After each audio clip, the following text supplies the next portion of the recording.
What's up guys, welcome to a new video. Today we're going to be reacting to another horror story. I really enjoyed the first one and I decided to make a second episode. If you're wondering why I'm wearing the same shirt, it's because today I'm recording multiple videos which are released split up or separately with other videos that I recorded on other days. Yeah, the first story was really messed up, and the fact that there were true stories, that just makes it so much creepier. At least they say it's a true story. I don't know how this guy verifies his sources or his stories.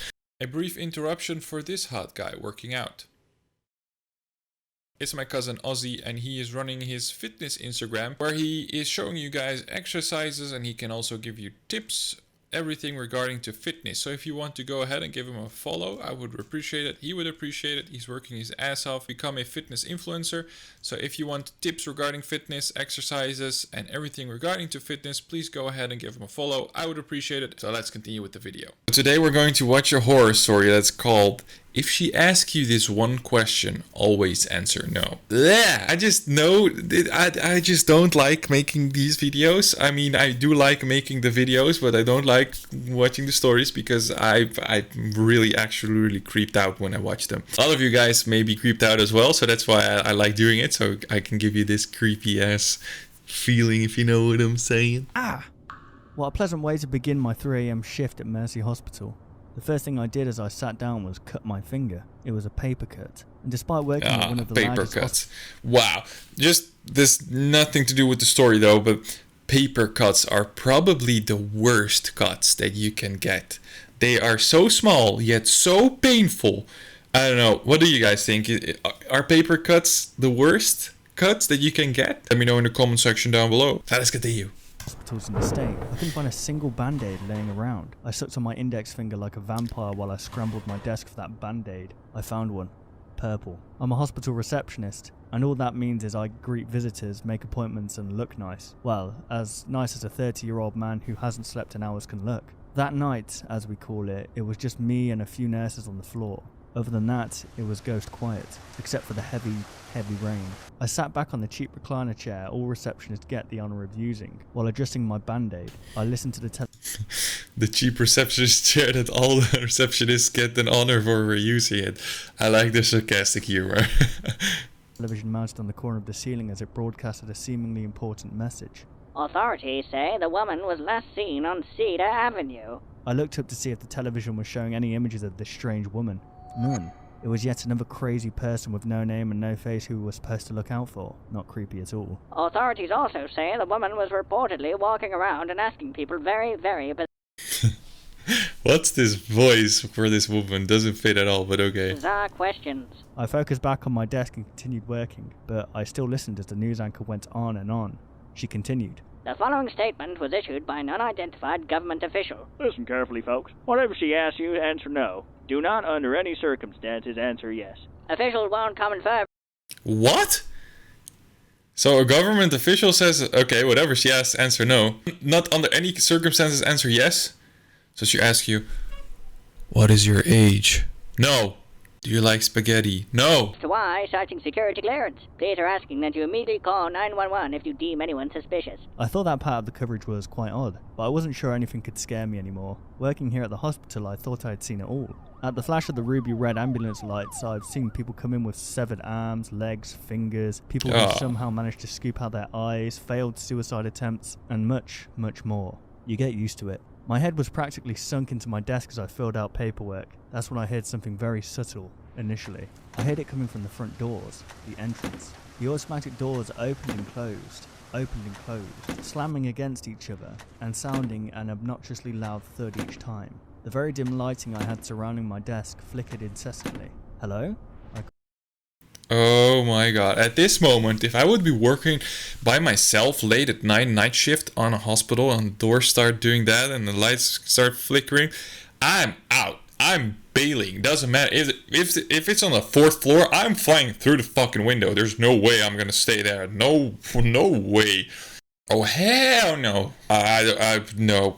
Just bleh. Only the thought of that happening, I'd freak the fuck out. No way. Yeah. Called out, seated behind the safety of my desk. Only the whistling wind responded. Hello? I called out again. I felt obligated to check if someone was there, especially since it might have been someone who was injured and needed our attention. I reluctantly picked myself up from my chair and walked. Well, if it was someone who was injured, too bad for you. I would be like, no, adios, choo-choo-choo. Over to inspect. I nearly slipped and cracked my head open as the entrance floor was almost flooded from the rain. I noticed footsteps, wet shoe marks that seemed to come inside the hospital and then back out. I stood near the doors, poking my head outside, and looked. All I heard was the distant sounds of sirens and honking cars. The rain poured harder. The peace and quiet was disturbed. What? There were footsteps coming in and outside of the hospital and there was no one entering because it's... Oh my god. Oh my god. Again, at this moment, this is the second warning to get the fuck out. The second warning. So I would be like, badge off. I'm out of here. I'm going home. Bye-bye. Disturbed within moments of me sitting back down. The automatic door started again, opening and closing, slamming shut, and letting in more rain as they did. But this time, I heard gentle footsteps make their way towards me, tapping closer and closer. Someone slowly emerged from the darkness between the entrance and front desk. A woman with drenched black hair approached, wearing a dark brown raincoat and a pair of boots that were too large for her toothpick legs. Her face was inundated with wrinkles and wet makeup, her black eyeshadow smudged. Despite the heavy rain outside, she didn't seem to have bothered wearing her hoodie. "Hello, how can I help you, ma'am?" She didn't respond. She looked around, scanning and observing an unimpressive hospital. "Is there something I can help you with?" Still nothing. We engaged in a brief stare down, which she won. I looked down and pretended to gather important paperwork. "Are you here to visit someone?" Then finally, she responded, without talking. She simply nodded and then took a few steps forward, her hands hanging down her side.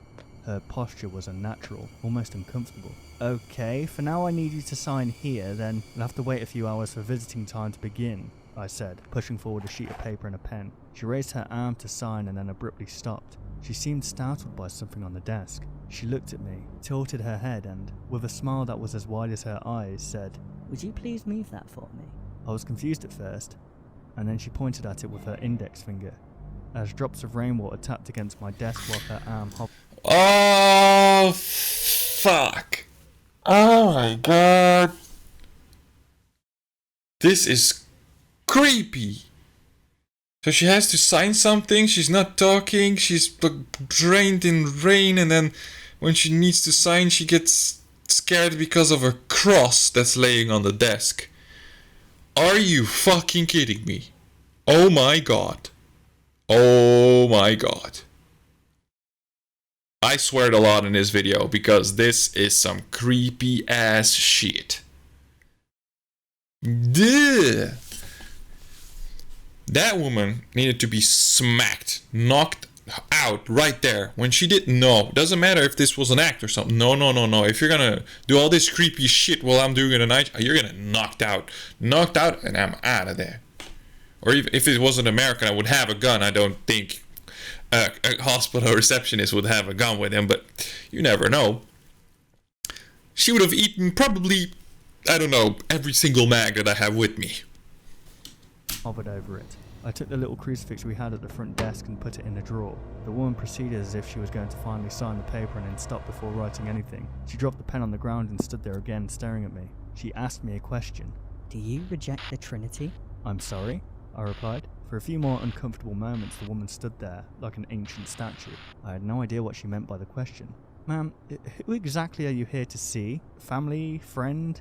What's your relationship with the patient?" Before I could finish talking midway through my question, the woman turned around and walked out the door, still smiling and her eyes as wide as I'd ever seen on a person. I went back to work and tried to move on, but her creepy mannerisms were trapped in my mind throughout the night. At around 4 AM, I spotted one of the children in our hospital walking down the hall. "Nina, is that you?"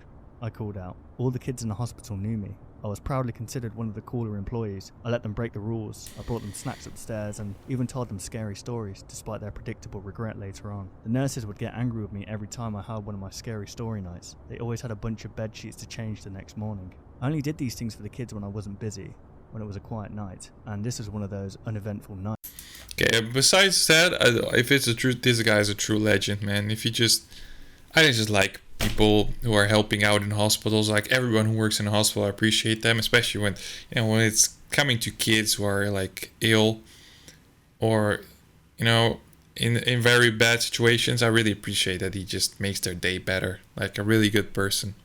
Nights, which of course was a good thing. Anyway, it was very odd to see Nina awake at that time, walking down those shadowy halls. She was absolutely terrified of the dark, and yet there she was. Nina, is that you? I squinted my eyes as I walked towards her. Sorry, Matt. She began. I don't want to be there anymore. She had dragged her blue blanket along with her, which was her way of gesturing to us that she wanted to move to another room. The other kids bothering you again? I asked. I took hold of her hand and began walking her back to the elevator. Matt, please, don't make me go back up there. I don't like the new nurse. I stopped walking. What? I said, kneeling to Nina's level. She keeps asking us the same question over and over. I said no so many times. I keep telling her no, but everyone else kept laughing with her and saying yes to her. Please, I don't want to go back up. Nina's words immediately... What? Everybody else was... What? New nurse? No, no, no, no, no, no, no, no, no, no.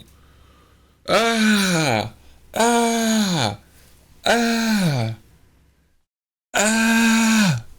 Ah. Flashbacks inside my tired, overworked mind. Something about a strange woman going around and asking even stranger questions. I didn't pay enough attention to that broadcast to notice the woman, but even if I had, I thought she had left the hospital. I ditched the elevator and ran up a flight of daunting stairs, stomping against each step with all the force I could muster. I probably woke up all those sleeping employees, I was so loud. I opened the door to the children's room and couldn't believe my eyes. I checked each room, each one on each floor. I woke up my co-worker nurse and asked about the children. She couldn't find them either. We looked everywhere and put the hospital on lockdown. We set off all possible alarms and other emergency procedures. We didn't find them. All that was left behind were their clothes. This is the only girl who said no when she was there, and everybody who said yes was gone, and they couldn't find an emergency procedure. Oh my god, oh my god. And then they end the video. Please, tell me, what happened? Don't end the video. I want to know what happened. Did they get found again? Were they saved? Fuck. Oh man. Ew. I don't know if I can make more of these videos. This is creepy. This is real creepy. What do you do in this situation? What would you have done in this situation to be... when someone approaches you like this, or... I did... Yeah. Please let me know in the comment section down below. I thank you guys for watching this video and enjoying, suffering with me. And I see you guys in the next video. Ciao. Perfect.